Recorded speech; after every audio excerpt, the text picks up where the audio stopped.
Many people in industry and the services who have practical experience of noise regard any investigation of this question as a waste of time. They are not prepared even to admit the possibility that noise affects people.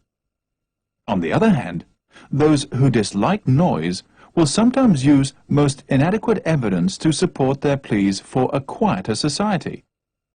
This is a pity, because noise abatement really is a good cause, and it is likely to be discredited if it gets to be associated with bad science. One allegation often made is that noise produces mental illness.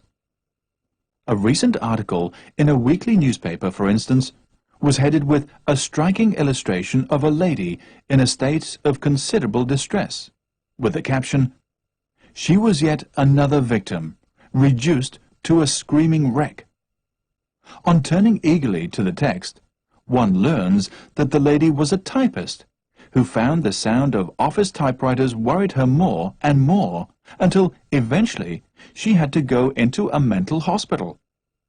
Now the snag in this sort of anecdote is, of course, that one cannot distinguish cause and effect.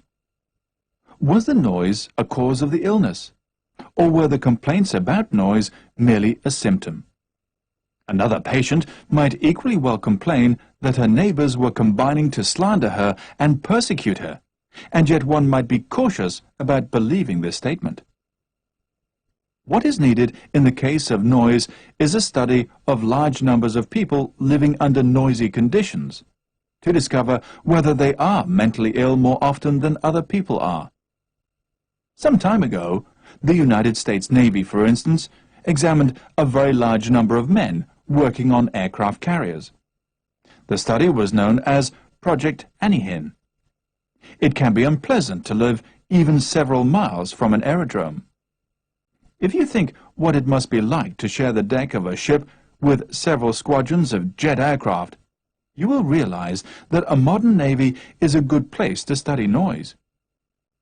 But neither psychiatric interviews nor objective tests were able to show any effects upon these American sailors. This result merely confirms earlier American and British studies.